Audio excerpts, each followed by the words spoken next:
The Katipunan'S code of conduct that is 14 principles. The first one is the life that is not consecrated to a lofty and reasonable purpose is a tree without a shade, if not a poisonous field. So we need to say that we must have a driven purpose life. We should know how to set our goals and find the meaning of our life. Because without knowing our purpose is useless. We will live to the unsuffered or the unwanted situation of our life. So the next one is to do good for personal gain and not for its own sake is not virtue. So meaning to say that we must not be selfish. Selfish means huwag mong angkinin ang hindi naman para sa iyo. And the phrase that ang sa iyo ay akin is a selfish virtue. And of course, kailangan maging gumawa ng mabuting bagay na ikabubuti ng panlahat. And gumagawa ka ng isang bagay na dapat hindi dahil pupurihin ka, kundi gagawin mo ito because bukal ito sa iyong puso. And that is why, and that is what we call the good for personal gain. Okay, the next one is, it is rational to be charitable and love one's fellow creature and to adjust one's conduct, acts, and words to what is in itself reasonable. So meaning to say is, we must have a true act of kindness. Kindness is signified of being act of service and love for fellow men without asking in anything in return.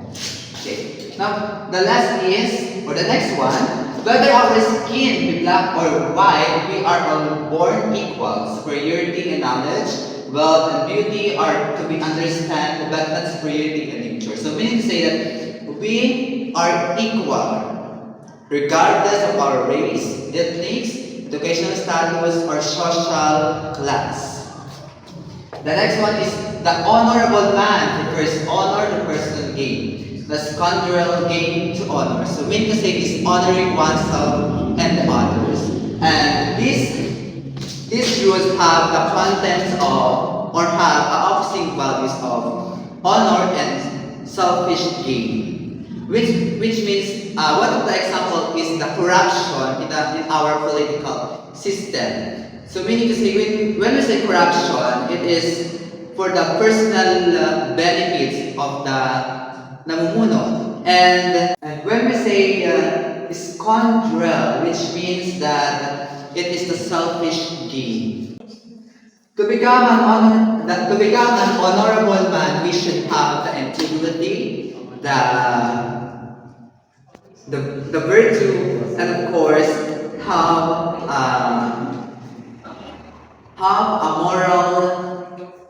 moral uprightness to our fellow men and have a dedication to our work. And the last one is to the honorable man, his word is sacred. So meaning to say we must be a man of our own words. Whatever is said is to be done. Lahat ng promises ay dapat ay ginagawa na hindi lang sinasabi.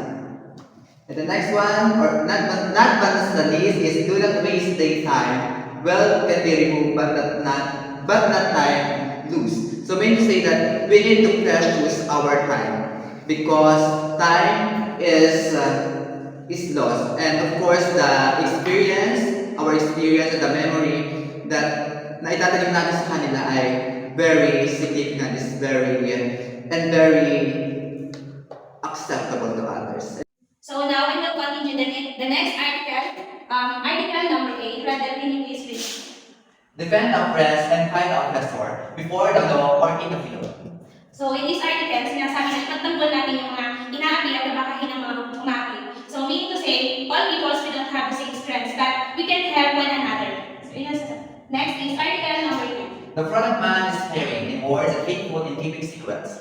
Ang taong matalino daw ay may mapag-iingat sa mga sinasabi niya at yung matutong ipaglihim yung dapat ipaglihim. The highlights of this article is the importance of trust and confidentiality. A wise man is a man who thinks that what he says and asks.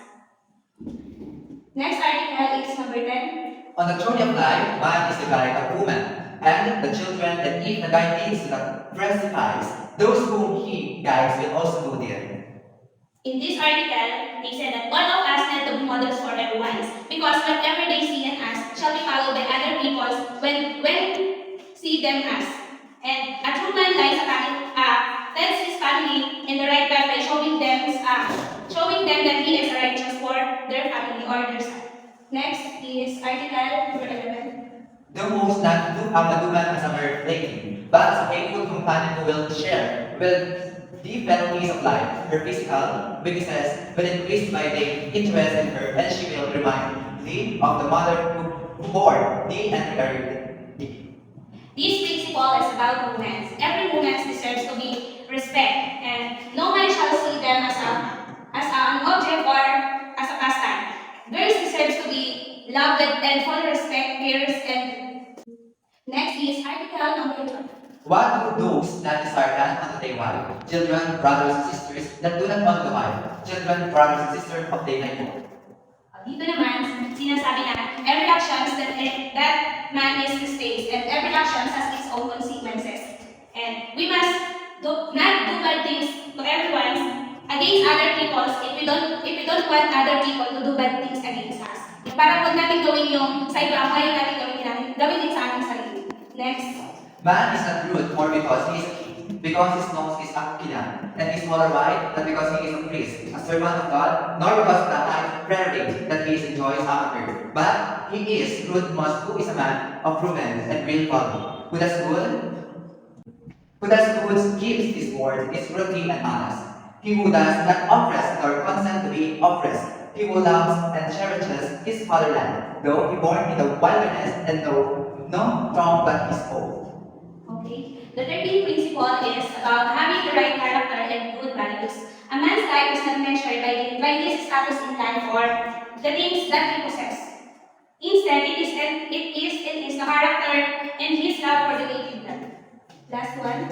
When his rules of conduct shall be known to all, the long person of liberty shall rise brilliant over this most unhappy portion of the globe, and his ways shall diffuse or everlasting joy among the confederated brethren of the same race, the lives of those who have gone forth, the fatigues and the well-paid sufferings will remain. If he who desires to enter has informed himself of all these, and believes he will be able to perform what will be his duties, he may fill out an application for admission. In this article, sinasabi lang dyan na that is the last canto that shows the desires by Emilio Aguinaldo. Analysis of the modern historical information. Cartilla is consists of 14 codes of conduct of moral and ethical values. As the 14 rules or codes of conduct, it were already mentioned by Mr. Diaz and Mr. Tessa. And those 14 rules consist or signifies as freedom, brotherhood, righteousness, excellence, enlightenment, liberty, and equality. Those rules are all about our freedom, our situations from the past that signifies the equality of the person and their situation in the past. And the second one is those rules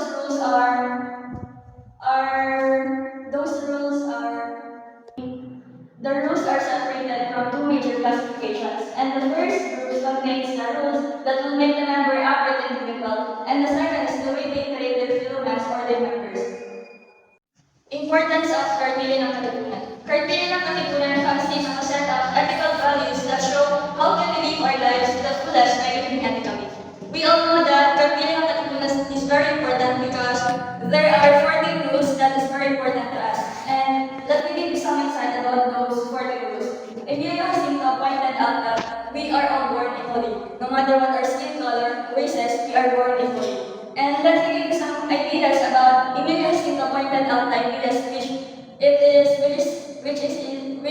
is the most important part of the Kartilya ng Katipunan, which is the light and the light, which is the kaliwanagan at katwiran.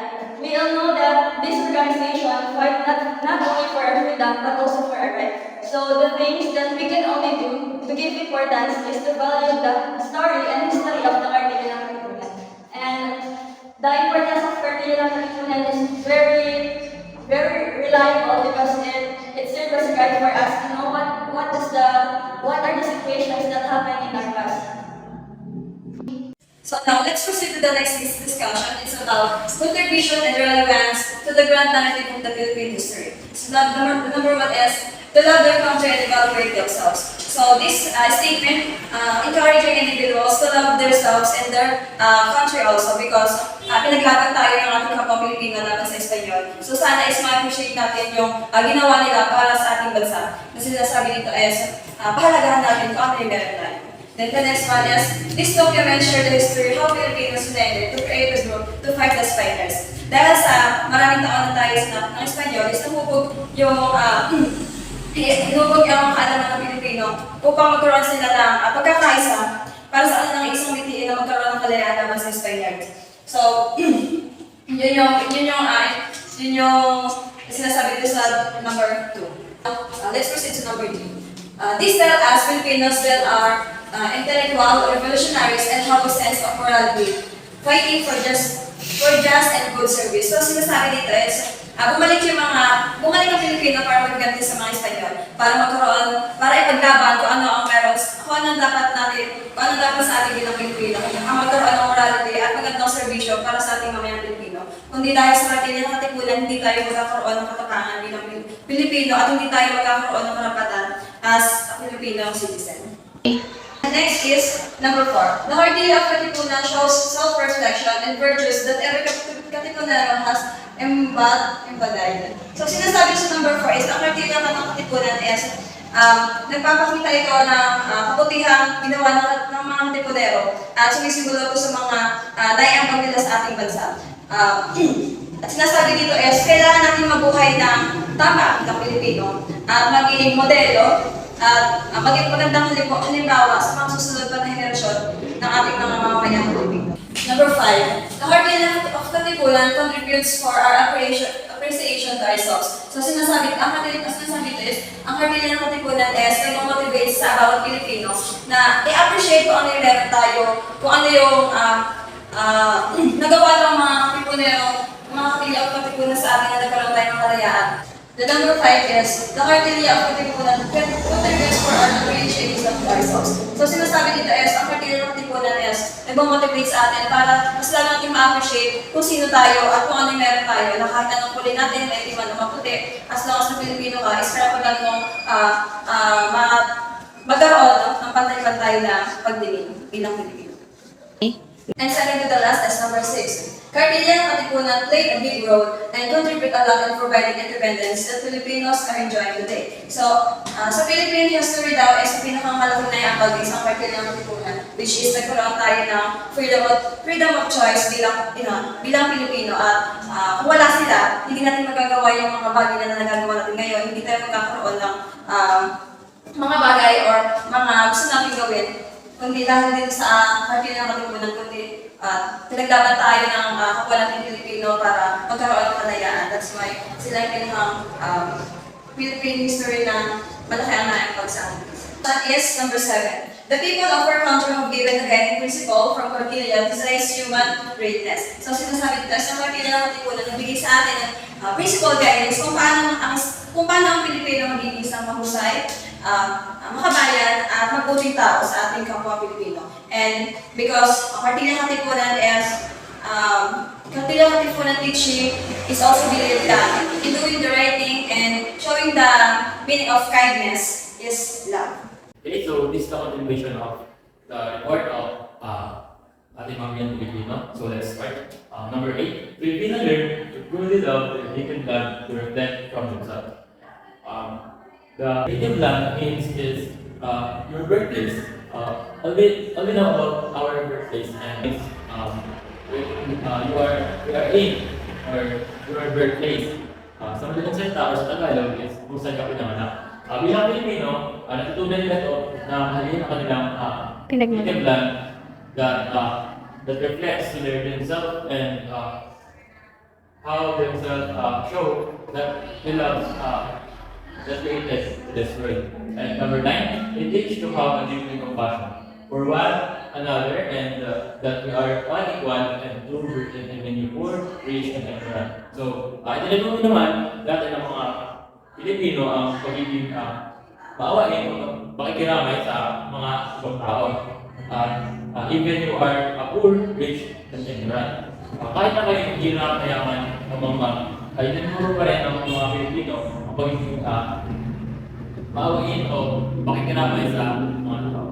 The next one is number 10. It highlights the importance of having the right attitude towards other people. So, ipinapakita dito ang kahalagahan, kagandahang loob ng isang Pilipino sa ibang tao.